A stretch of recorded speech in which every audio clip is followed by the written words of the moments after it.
Hi, it's Max, and today I'm going to give you an overview of Leapfrog, one of the most important modules of Jumper. So here we are on our dashboard. To the left of the screen, we have a link to Leapfrog. And the first thing that we see in the Leapfrog Business Management section are tickets. This first section, we have outgoing tickets. These are tickets that I have sent to other people. And then below that, this section here, I have incoming tickets. These are tickets that my colleagues have sent to me. On the left menu, the first link that we have below the Leapfrog link is one that's called Orders. The most important link in the submenu is the one called, you guessed it, Order Management. And 90% of what we want to do to manage an order, we can access from this screen. We can search for an order by a customer name. So here's an order. Now the order detail page has a lot of information on it. For example, the economics of the order, what we sold it to the customer for, and our margin, the buyer information, billing information, shipping information. We show what the items in the order are. We have documents associated with the order, for example, the quotation that the customer approved, purchase order to a vendor. Then we have all sorts of actions that we can take. And two interesting ones are the ability to send a status report to a customer. So this happens frequently. Customers call or email and ask, where's my stuff? So this order generates a document that shows exactly what the ETAs on each of the items in the order are. And one other function on this page is that we can open a ticket. An example of a ticket is we might want to send a colleague a request to ask the vendors of the items in the order to expedite the items on the order. Then below the orders link, we have the inventory management link. So some of the critical functions here are receiving items that are coming into our stock, process batch. This is when we're ordering items into stock. We can look at the current inventory report. So I'll show you that. We can select the manufacturer. It's going to show us the items we have on the shelf, how many are allocated to open customer orders, and we can purchase more. We can adjust stock. Below the inventory link, we have a link to manage products. So here we have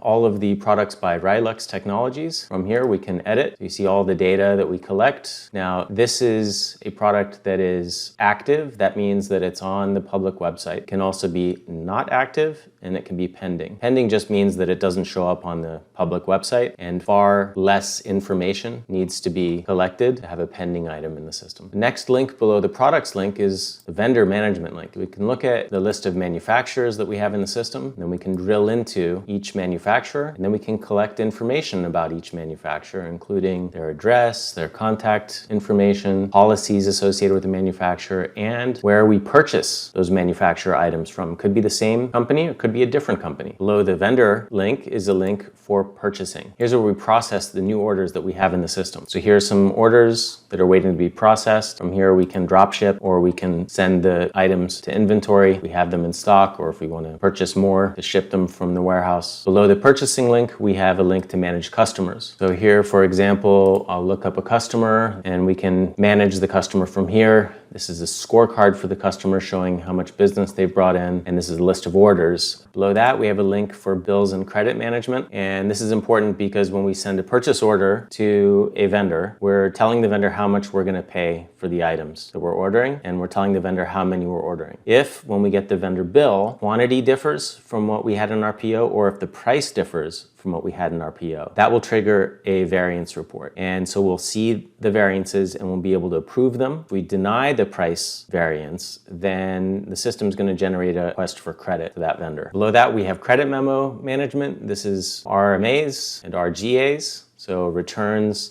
that you're authorizing for a customer return into your inventory or back to a manufacturer, and also returns from your own inventory back to the manufacturer. Below that, reports. This is one of my favorites. So here's an example of some reporting. Sales reports. So by manufacturer, by salesperson, by estimator, by customer, by product quantity, many other report types available in the system. Below that, we have ticket management. I'll talk more about tickets in another video. Document management, very important, and documents can be associated with orders, with customers, with quotes, you name it. Then we have the blog management. So this is for your public website. And then finally, we have the HR portal. And the HR portal is the only link that brings up a whole new submenu here. So this is how you manage human resources. That's an overview of the functions in Leapfrog. To learn more, visit jumper.com.